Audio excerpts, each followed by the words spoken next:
Hey everybody, my name is Ryan Martinez and I want to welcome you to Crosspoint Church. Thank you so much for coming up. Whether this is your first time or you've been coming for a long time, we want to welcome you and tell you that God has something very special for you right here, right now. What that is, I don't know, but I hope before you leave that we're able to find out together. Do me a favor, if this is your first time, right now, text this number that should be showing up somewhere about right here with the word welcome, because not only do we want to send you a gift, but we also want to get to know you a little bit better, as well as to let you know a little bit more about us. So with that being said, get ready because we have an awesome worship set, and you'll be seeing me in just a few minutes. That's right, everybody. Just like Ryan said, we're going to get ready to enter into a time of worship together, singing a song to Jesus and about Jesus. So we want to remind you that no matter where you are, you can indeed be in the presence of God. There doesn't have to be a specific house or building that we're in. We can be in God's presence together. 1, 2, 3, 4.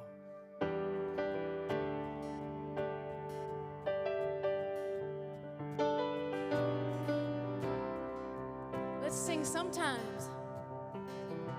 Sometimes on this journey, I get lost in my mistakes. What looks to me like weakness is a canvas for your strength. My story isn't over, my story's just begun. Failure won't define me, 'cause that's what my Father does. Yeah. Failure won't define me, that's what my Father does. Ooh, lay your burdens down. Ooh, here in the Father's house, check your shame at the door, 'cause it ain't welcome anymore.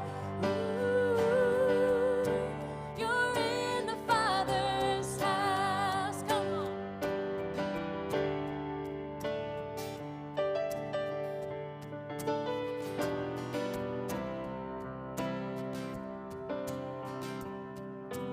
Travel's not the end game, the journey's where you are. Never wanted perfect, you just wanted my heart. And the story isn't over if the story isn't good. 'Cause failures never final when the Father's in the room. Yeah. Failures never final when the Father's in the room. Ooh, lay your burdens down.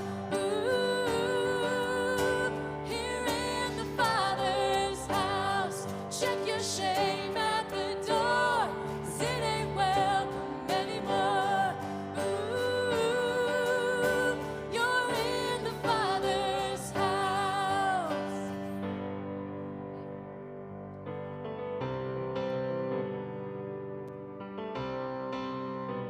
Let's sing Prodigals.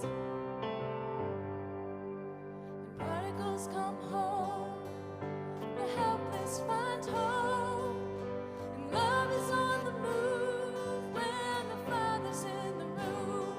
And prison doors fling wide, the dead come to life, and love is on the move when the Father's in the room. And miracles take place, the cynical find faith, and love is breaking through when the Father's in the room.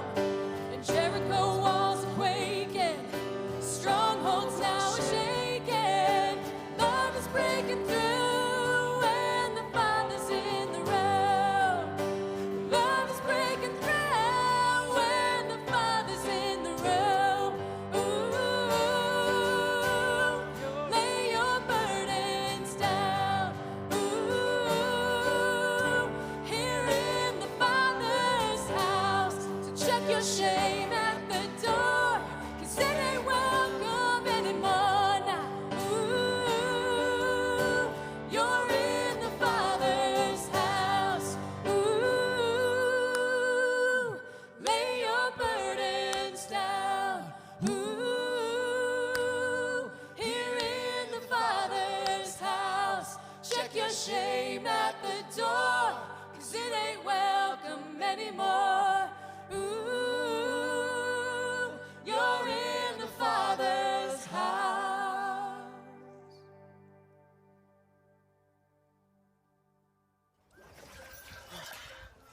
everybody.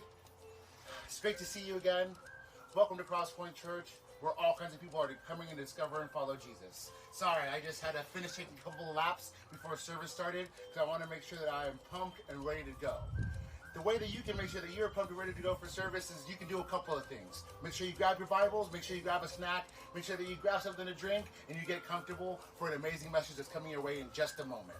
Now, what I want to do is I want to tell you about a couple of awesome ways that you can stay connected, not just this weekend, but throughout the entire week. One of the best ways you can do so by staying connected is by filling out our connection card. Now, what you can do is you can pull out your phone and you can scan a QR code that we're going to have popping up on your screen shortly, as well as you can visit us at go2crosspoint.com and you can fill out a digital connection card where we can hear a little bit more about what's going on in your life, any prayers you may have, as well as any praise reports that you may have, so we can continue to celebrate Jesus together as a group. Another awesome way, speaking of groups, is right now we're in the middle of our small group campaign. Right now we have Tuesdays, Wednesdays, Thursdays, from youth to families to single groups going on all over the place, and we want you to be a part of it. It's an exciting time, as well as it's a great time to stay connected, either in person or over the internet. So do me a favor, head over and sign up for a small group today. I've been a part of a couple, and I promise you they are life-changing, and you made some awesome people. Another great way that you can go ahead and find out more about it is email us at smallgroups@go2crosspoint.com. You have questions, we have answers. Check it out. Make sure you sign up because you don't want to miss out on any of the exciting things that are going on this week, as well as for the rest of the year for small groups. God has something in store, and I hope we can be there alongside you to figure out what that is. Now, there's other ways that you can stay connected. Like, if you're a guy, we actually have something called Men's First Mondays, where we have worship, prayer, and fellowship all together. Now, if you're interested, make sure that, again, you check out go2crosspoint.com and get a little bit more information, where we have information about all our ministries, from youth to men's to women's and much more. So make sure you check all that out, as well as if you're able to give and you'd like to, you can go to go2crosspoint.com/give, and you can give that way as well. Now, what I'm going to do is I'm going to jump back in and take another couple of laps before service starts. But make sure that you get ready, make sure you get set, open your heart, and God bless. Cannonball!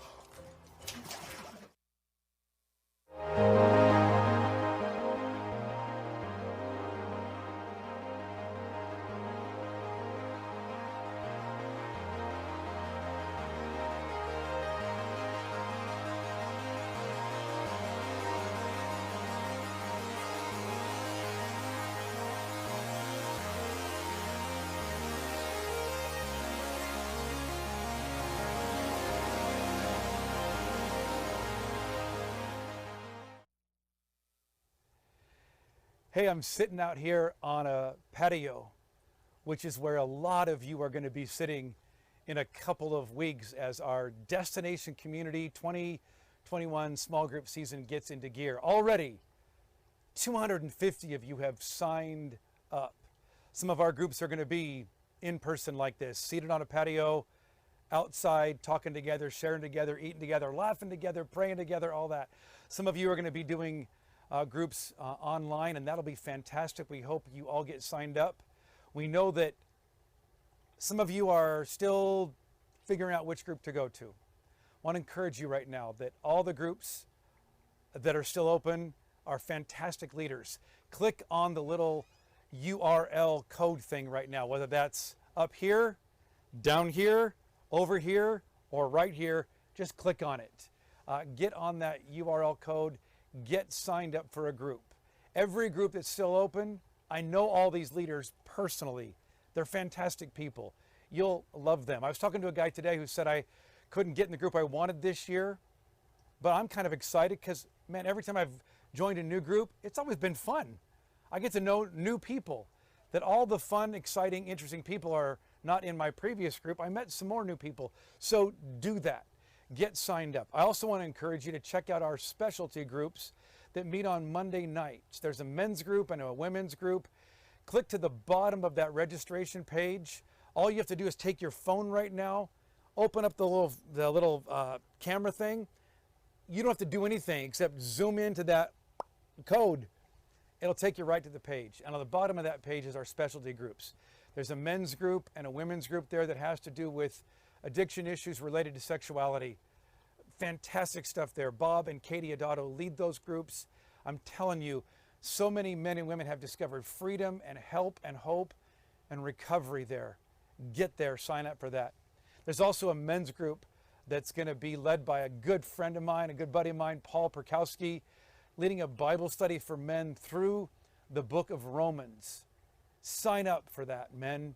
Get involved in that. You're going to find, man, your growth in your knowledge of God, in relationship with those men that'll come out on Monday nights. Get signed up for that.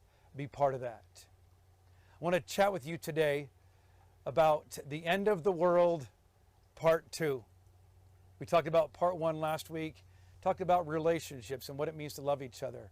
I'm going to pray right now, and then we're going to dive in to what Peter has to say to us here in the 21st century. Jesus, today, as we gather here on a patio, watching outside on a patio ourselves, or maybe on our TV in our family room, maybe in our office, maybe listening or wherever. God, if we're doing it in person, I know, God, some of us are on demand right now. We're not watching during the weekend service times. God, use this today. Pray that you would fill me with your Spirit, that you would anoint this, you would empower this. God, that what needs to stick in our hearts, that you would Velcro that thing to our hearts. And what needs to just go away from us, that doesn't apply to us, by your Spirit, just do that. Trusting you for right here, right now, that you would do that. Amen. So previously on the First Peter series, we talked to you last week. Go look at last week. Go watch last week. Go listen to last week. We talked about, man, it's not just about what you do, it's who you are. Because once you know who you are, once you know that you are chosen by God, that you are treasured by God, that you've been born again by God, that you've been cleaned up by God, man, what you do just flows out of that. Do you know who you are? And then Peter's going to tell us, then in light of who you are, there's stuff going on in the world that we find ourselves in right now that isn't always nice and neat and easy. There's end of the world kind of stuff that's going to happen. And he's going to tell us the most important thing we do. You can look at 1 Peter 4, verse 7 and 8. The most important thing we do in light of the end of the world, whether it's Revelation end of the world or just small e end of the world kind of stuff going on. Most important thing we do, love each other. Love each other with all of our hearts. Jesus said that to Peter and to his followers on the night that he was betrayed and the night before he was crucified. He says, I give you a new command.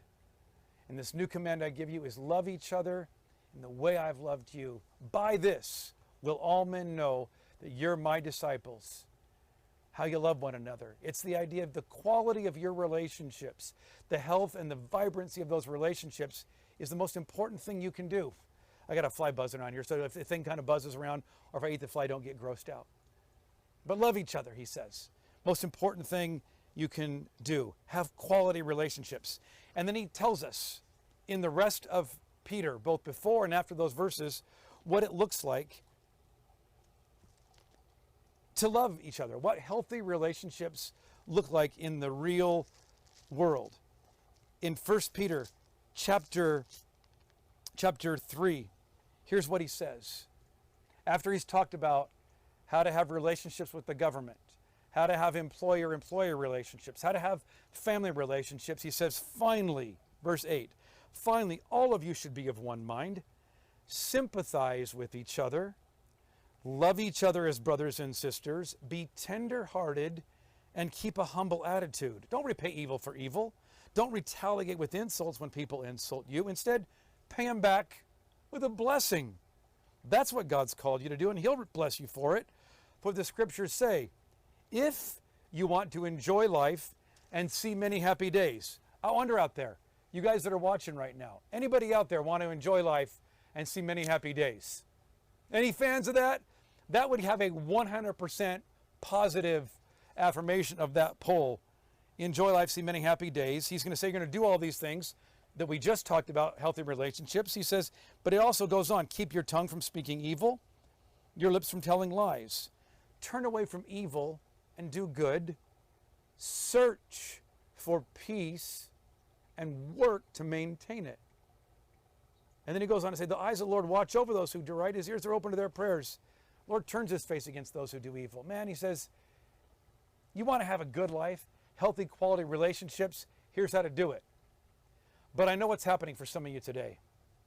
In the matrix reverse world, in the dark web side of things, some of us might be thinking, what if I don't want to have healthy relationships? What if I want horrible relationships? I thought about you this week, and we have today, for the remainder of our time here, a TEDx talk from the dark web. I'm going to do it for you right now. How to have horrible relationships. I found on the dark web the Revised Heresy version, the RHV, and it's based right out here on 1 Peter, but it's the flip side of it. There's ancient manuscripts they discovered on if you don't want to enjoy life, if you want to have a miserable life, if you want to have horrible relationships, here's how to do it. We're going to go through these really fast. You can write these things down. We're going to go through. Peter says, be of one mind. The Revised Heresy version says, be divisive. Have divisiveness be a part of everything you are and you do. You know what divisiveness right now is? We call this in America the election season. Fight about everything. Fight about masks and fight about vaccinations and fight about race and conspiracy theories. Fight about in-person gatherings at restaurants, in schools, or even churches. There's an election coming. Man, this is the perfect time to have horrible relationships. Be divisive about everything. It's impossible to love people who you disagree with. So just be divisive.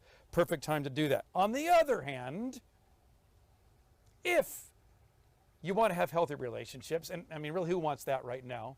But if you want those, unity. He says, be of one mind. Now, we sometimes think that when we hear unity, that unity means uniformity.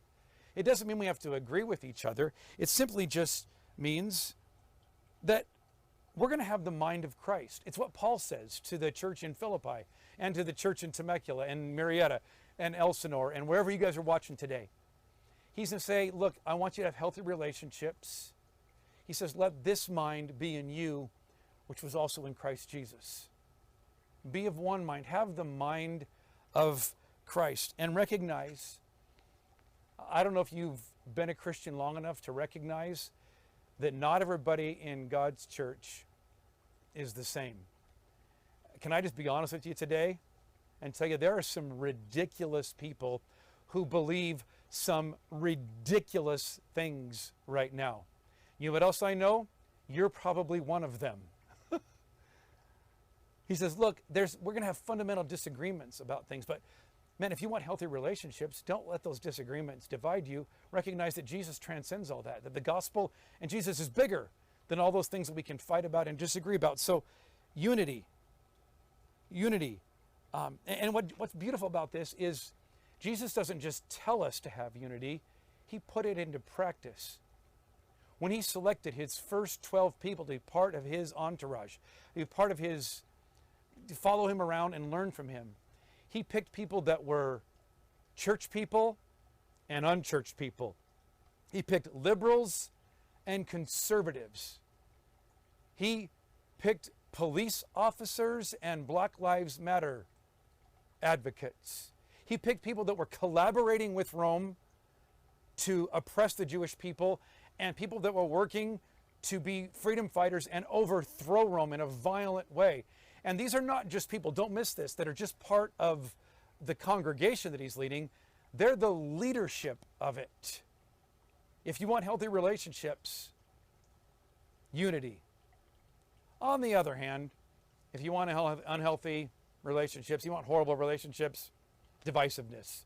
Fight about everything. Second thing, Peter's going to say, hey, sympathize with each other. I forget that, man. Write people off. Write them off. actively looking for people who've made a mess out of their lives and find ways to say, well, dude, if you wouldn't have been such a jerk or an idiot, if you wouldn't have done all these stupid wrong things, you wouldn't be in the mess that you're in today. You deserve the mess that you're in. And that might be true. But instead of listening to them and hearing their story, just write them off. Write people off. Prove them wrong. Prove what they're doing is stupid. You want all these mic drop moments so you can just crush and demolish people. Write them off. On the other hand, if you want healthy relationships, don't write people off. Sympathize and empathize with each other. That means when I see people who've made a mess out of their lives, instead of just looking at all the stupid wrong things they've done to write them off, I want to listen.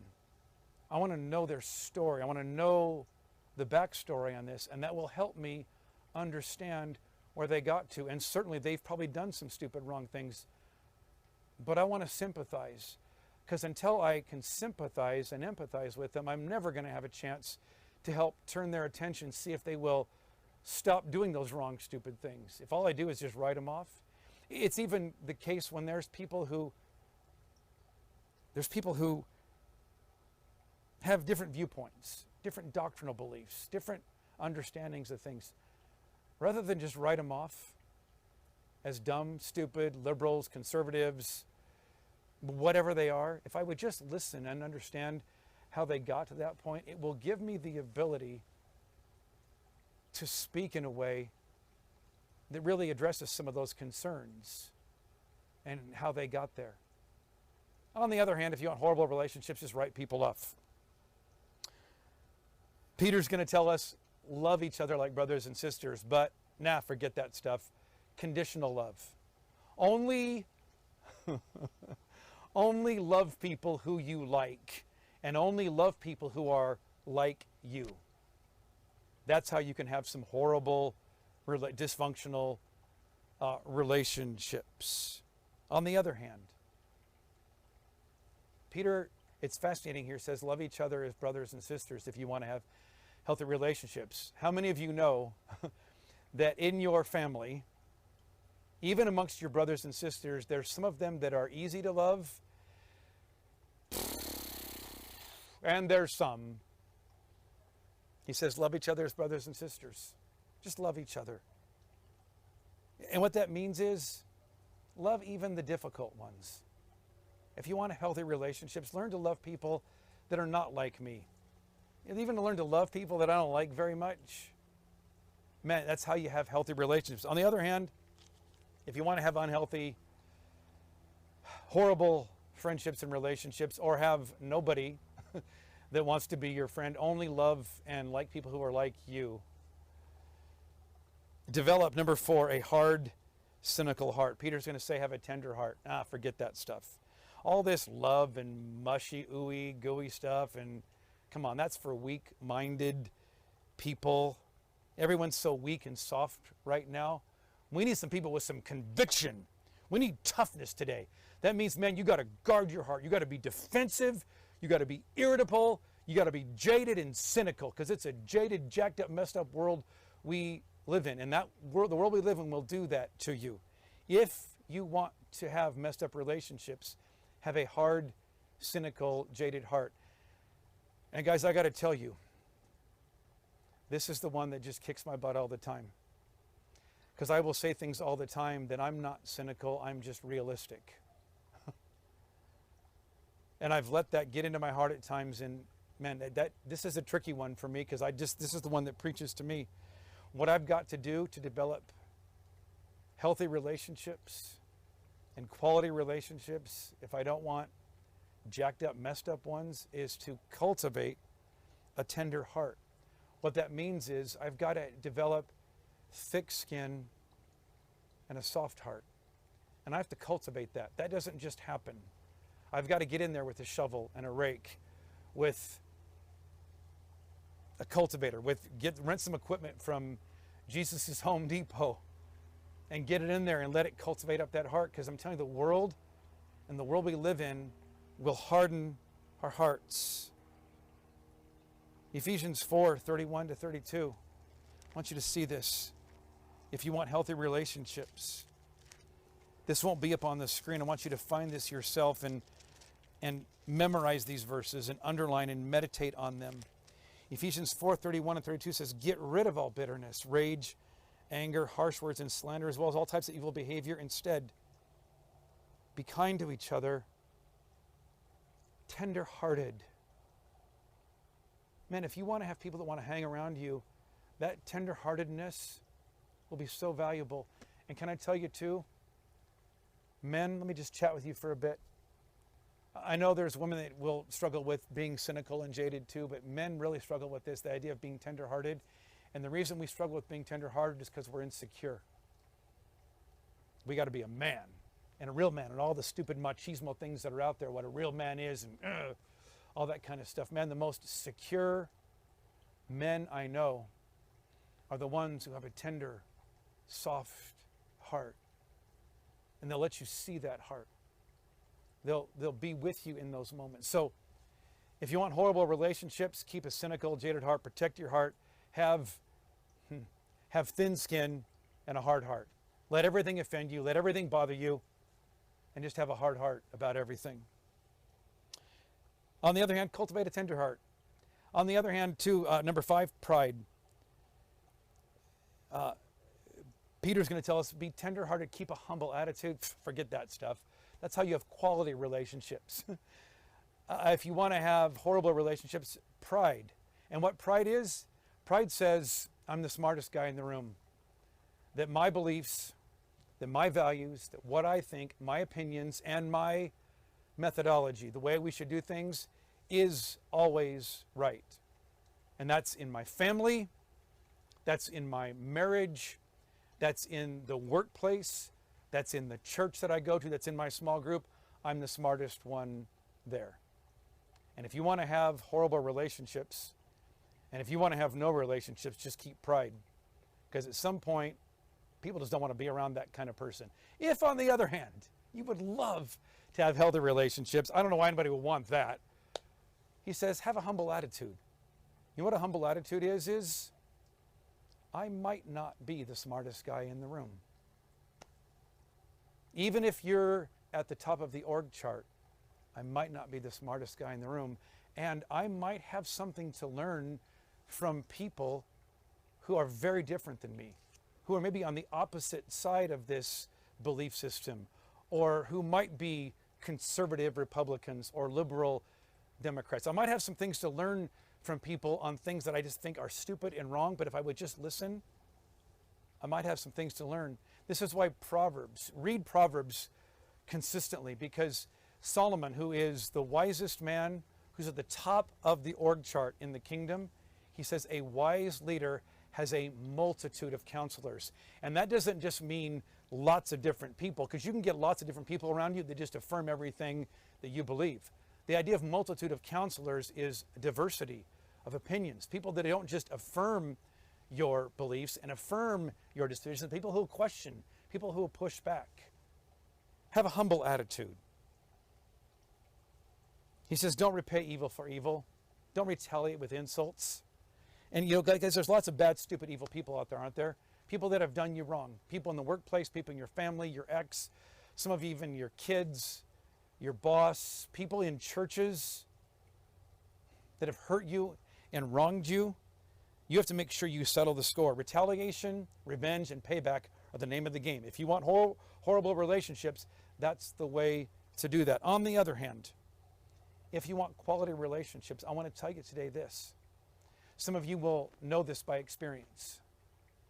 I should have made little puppets here maybe. Let's call this guy over here. This is Fred. This guy over here is George. Fred did something wrong to George. That was kind of silly. George wants to settle the score and get even. But when George gets even, Fred over here has this happen to him. Does Fred think, oh, okay, now things are even? Oh no, he thinks, oh no, I've got to go get even myself. And here's what happens. Getting even is not always ever about getting even. It's always about getting ahead. Retaliation, revenge, and payback always escalates.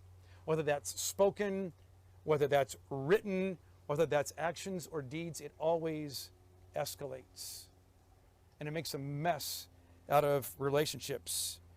If you want quality relationships, when people have done evil to you, pay back good for evil. This is exactly what Peter tells us to do here. He's simply echoing what Jesus said in Matthew 5:38-42. He said, you've heard eye for eye and tooth for tooth, but I say to you, if your enemies are hungry, feed them. They're thirsty, give them something to drink. He's going to say, look, if a soldier compels you to carry his gear for a mile, go the extra mile. And that's where that go the extra mile thing came from. And we have so missed the point and the radical nature of that. Jesus is not saying go the extra mile for your friends. Go the extra mile at the workplace to get ahead. He's saying when a soldier who is occupying your country, who has swords and spears and gear, back then, he just tells you, you got to carry my gear for a mile. They could compel you to do that, and you had to comply. He says, go the extra mile. And recognize that this soldier, in telling you to carry his gear, you have no idea if at the end of carrying his gear for a mile or two, he might pull out the sword and kill you with it. They had that authority. They were awful. Roman soldiers were. Jesus is going to tell us, go the extra mile, not for your friends and not for your boss. Go the extra mile for your enemies. Go the extra mile for your ex. I know this is challenging and difficult. He's going to say that will be good, not just for them. It will do something to your soul. It will keep all that revenge and that retaliation stuff out of your spirit, and it will make for quality relationships for you. On the other hand, if you want horrible relationships, just worry about getting even, settling the score all the time. Number 7, corrupt communication. Profanity, obscenity, gossip, slander. We talked a lot about that last week. It's corrupting communication. It corrupts the people around you, and it corrupts your own heart and soul. If you want to have horrible relationships, just practice corrupt communication. On the other hand, we talked about this last week in Ephesians chapter 4. He says, don't let any unwholesome talk come out of your mouths, but only what's helpful for building others up. James is going to tell us, you know what's the source of all the conflict and the disastrous relationships around you? That right there. He said it's a restless evil full of deadly poison. So just be ungoverned in that. Let your communication be corrupt. It'll corrupt people around you. It'll corrupt you. It'll make for unhealthy, horrible relationships. That's the 7th way to mess up relationships. And then number 8. Peter's going to tell us, search for peace and work to maintain it. Number 8, forget that stuff. Be a drama king. Be a drama queen. Just look for drama everywhere. Stir up conflict. Let there be a whirlwind of conflict and drama constantly swirling around you. And if you think I have you in mind right now, I probably don't. But I just might, because this is the sad case about churches sometimes. There are people who love to be drama kings and drama queens. And they love to be, because they love to be in the know. They want to always be stirring things up and checking things out. Peter's going to tell us, on the other hand, if you want quality relationships, pursue peace. He says, search for peace. Work to maintain it. Do all you can to be peaceful. You don't have to fight about everything. Look, there's some things you got to fight about. There's some things that are core and convictions, but the truth is, what tends to make a mess out of our relationships is we're fighting about things that just don't matter at all. And read Romans 14 sometime this week. In Romans 14, he's going to say, look, there's even some things that are really core convictions that are important to you, that for this person over here, they're not core and important. They see that issue differently. And Paul's going to ask the rhetorical question, which person is right? And the answer is yes. There's some things you can have strongly held beliefs about. He says, do everything you can. In Romans 12:8, he says it this way, do everything you can to be at peace with people. Certainly from time to time, you've got to have some dividing lines. But he said, even in those cases, do it in a gracious, gentle, and respectful way. So I wonder today, as you've watched this here on the patio, wherever you're watching, however you're watching, you want horrible relationships? Here you go. Divisiveness. Write people off. Only like and love people who are like you. Have a hard, cynical, jaded heart. cultivate pride, get even with people, corrupt communication that just out of your mouth all the time, and be a drama king or a queen. Sound good to you? That's how to mess up all your relationships. On the other hand, can you imagine how good it would be if we would put into practice just the basics here? People all the time ask me, when are we going to talk about deep stuff? When are we going to study all the deep truths of the Bible? And my answer is, when I and you start obeying the basic stuff, then we'll get to the deep stuff. Simple stuff right here. Unity. Not uniform, but unity. Sympathy with each other. Loving even difficult people. Cultivating a tender heart and a humble attitude. Paying back good for evil. Only affirming communication. Life-building communication coming out of our mouths. And we simply just pursue peace and do everything we can to maintain peace however and whenever we can. Man, if we could do that, our relationships would change, would be beautiful and amazing. And the watching world would go, dang, there's something different about how those Christians over there do relationships. Our small groups give you a chance to learn how to do this better. Our small groups will give you a chance to be with people that you love and like and that are like you. And the truth is, there's some people in there that are kind of quirky and tricky. They're just in there. And here's what's great about that for you. You only learn patience by being around people that make you impatient. You only learn how to practice unity when there's people that are very different than you. You only learn how to love difficult people when there's a difficult person in front of you, and that will be good for your heart and your soul. So get in a group. The QR code for our groups is going to come up on the screen here in just a second.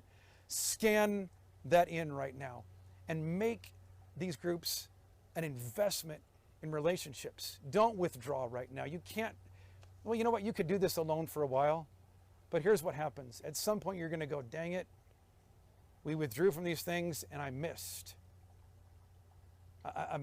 an opportunity to grow. I missed an opportunity to help other people grow.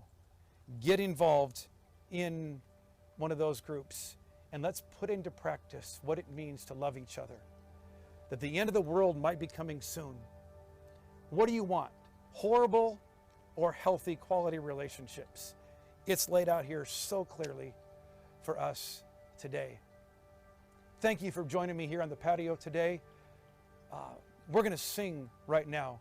In just a second or two, we're going to throw this back to our auditorium, and Crystal and Evan and David are going to be leading us in some songs. I'm telling you, they're going to do fantastic things, beautiful things in your heart. So stay with us right here, right now.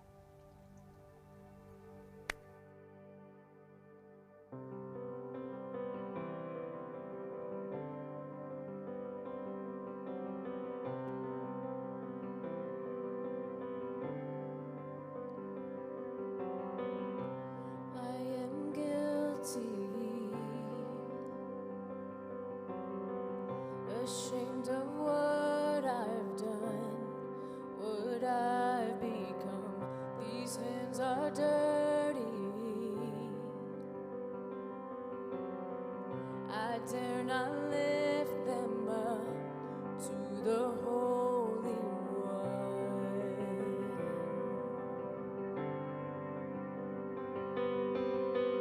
You plead my cause, you right my wrongs, you break my chains, you overcome, you gave your life to give me mine.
where mercy seat. I'm wide awake, drawing close, stirred by grace, and oh, my heart is yours. All fear removed, I breathe you in, I lean into your love. Oh, your love.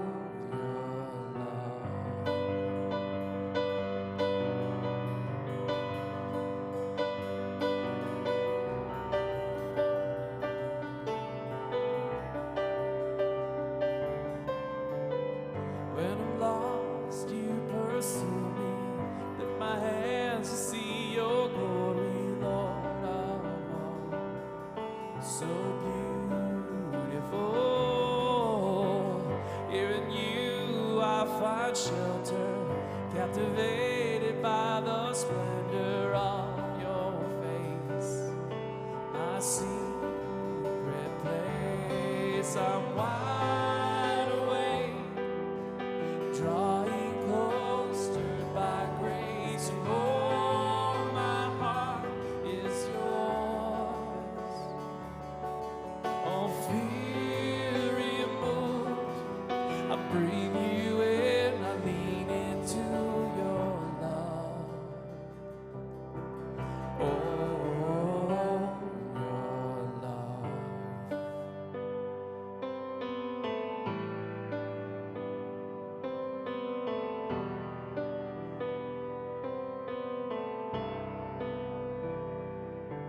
Your love so deep is washing over me. Your face is all I seek. You are my everything. Jesus Christ, you are my one desire. Lord, hear my only cry, to know you all my life. Your love so deep is washing over me. Your face is all I seek. You are my everything.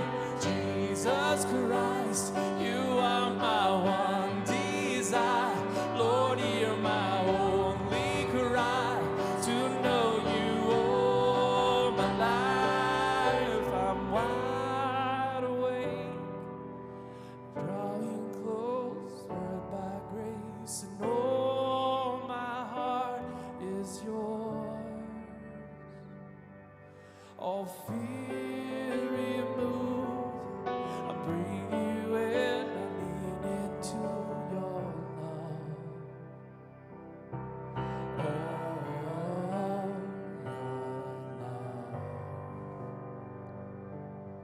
Yes, Jesus. Would we just lean more into you and into your love, God, that we would move toward you, not away from you. Father, that would be the cry of our heart, to know you all our lives. Amen. Well, hey, everybody, we want to thank you once again for joining us, for making this an important part of your day, to learn more about what it means to discover and follow Jesus. And one of those ways that you can put that into action is by joining a small group, right? This is our last push as we head into September. And so we want to encourage you right now, there should be a QR code up on the screen. You can grab your phone and pull up your camera and just hold it right up there, and boom, it'll scan it. It'll give you a link where you can start looking for and signing up for small groups. If you have any questions, we can give you answers. You can email us at smallgroups@gotocrosspoint.com, and we can help you with all kinds of concerns you might have. If you're a little hesitant about getting into a group, don't let babysitting slow you down. We can help you with that. Don't let a commute across town slow you down. We can talk you and coach you through that. If you are looking online and you're seeing full groups, there are plenty of groups that are still open and have space just for you. And what a better time than this right now, than this unprecedented time that we're living in, to get into community. We need that accountability. We need people around that love and support one another in following Jesus. All right, so get into a small group. One more time, that QR code is going to be up there. Take a minute and sign up for a group if you haven't already. And we just want to say to everybody, we love you. We thank you. We can't wait to see you. And we just thank you so much for your patience in this journey, for your faithfulness and your support along with us. We hope to see each and every one of you soon. Thank you. We love you. Take care.